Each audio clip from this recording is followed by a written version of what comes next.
ریاست بہاولپور کے دوسرے فرمانروا نواب بہاول خان عباسی اول کے حالات زندگی، شہر بہاولپور کی بنیاد، آدموان کا پٹا، چھوٹے بھائی کی بغاوت، 1746 سے 1749 تک 3 سالہ دور حکومت، قلعہ موجگر کی تعمیر، انتقال اور تدفین۔ ناظرین، یہ ہیں آج کے موضوعات۔ میں ہوں تاریخ کا ادنا سا طالب علم عبدالغفور رحمانی۔ آپ دیکھ رہے ہیں یوٹیوب چینل ہسٹری ود رحمانی۔ 1727 سے 1955 تک سیریز کی یہ 9ویں قسط ہے۔ آپ میرے چینل کے ساتھ جڑے رہیں، انشاءاللہ آپ کو اس طرح کی معلوماتی اور تاریخی ویڈیوز بر وقت ملتی رہیں گی۔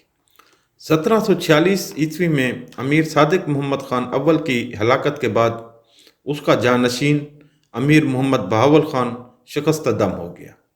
چنانچہ وہ بعد کے نتائج سے خوفزدہ ہو کر شکارپور سے ہمیشہ کے لیے دستبردار ہو گیا اور اپنے خاندان کے ہمراہ بہاولپور کے مقبوضات میں آباد ہوا۔ لیکن داؤد پوتروں کی اس خطے میں مستقل منتقلی خوش آئند نتائج کی حامل ثابت ہوئی۔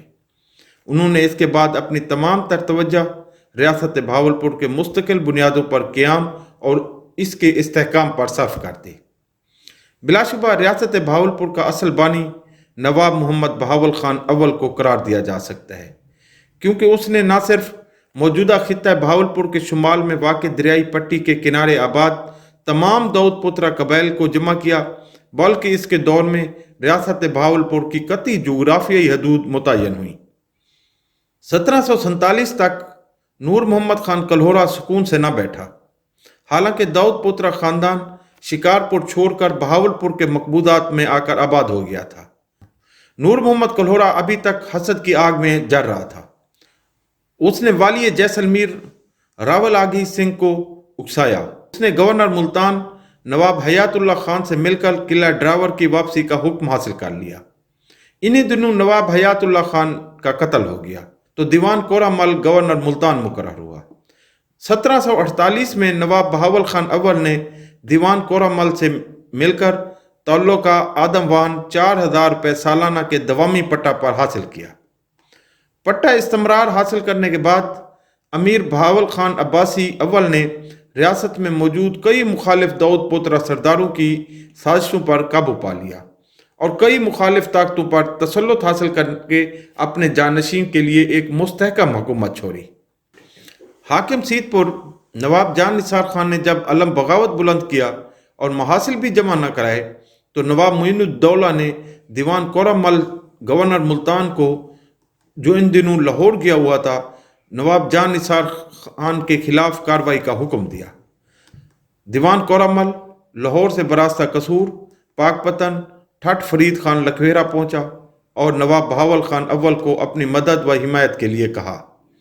امیر نے اپنی تمام طاقت جمع کر کے ایک ہی دن میں خان بیلا فتح کر لیا اور 3 دن تک متواتر جنگ کے بعد نواب جان نثار خان کو شکست فاش دی۔ اس نمایاں خدمت کی وجہ سے امیر کا اقتدار تمام علاقہ میں قائم ہو گیا اور واپس آ کر امیر نے بااطمینان اپنے علاقہ کی آبادی کا تدارک شروع کر دیا تاکہ علاقہ میں آباد کاری زیادہ ہو۔ اس سلسلہ میں خیرپور کا علاقہ وڈیرہ محمد معروف خان، گوٹ قاسم رئیس کا علاقہ قائم خان اربانی اور حاصل پور کا علاقہ حاصل خان گہرانی کے سپرد کیا۔ خیرپور کے خان بخشانی اور مدھانی کو وڈیرہ معروف خان کی حکومت ناگوار معلوم ہوئی اور وہ ناراض ہو گئے۔ وڈیرہ محمد خان، اختیار خان کورانی، بہادر خان ہیلانی نے شہزادہ محمد مبارک خان کو اپنے بڑے بھائی امیر محمد بہاول خان کی اطاعت سے منحرف ہونے اور بغاوت کی ترغیب دی، حتیٰ کہ دونوں بھائیوں کے درمیان جنگ کی مورچہ بندی لال سہارا اور ڈیرہ بکھا کے درمیانی میدان میں شروع ہو گئی۔ لیکن سمجھدار مشیروں نے شہزادہ مبارک خان کو سمجھایا۔ اس کا یہ اثر ہوا کہ محمد مبارک خان اپنی غلطی پر پشیمان ہوا اور اپنے بڑے بھائی امیر بہاول خان سے معافی مانگ لی۔ ناظرین، امیر محمد بہاول خان اول نے اپنے مقبوضات کے مؤثر طور پر انتظام و انصرام کے لیے ایک مرکزی مقام کی ضرورت کو محسوس کیا۔ اس مقصد کے لیے گوٹ سوڈا نامی بستی کا انتخاب کیا گیا، جہاں کے سوڈا قوم کی ہندو آبادی مقیم تھی۔ یہ مقام دریائے ساتلج سے 3 میل جنوب کی طرف تھا۔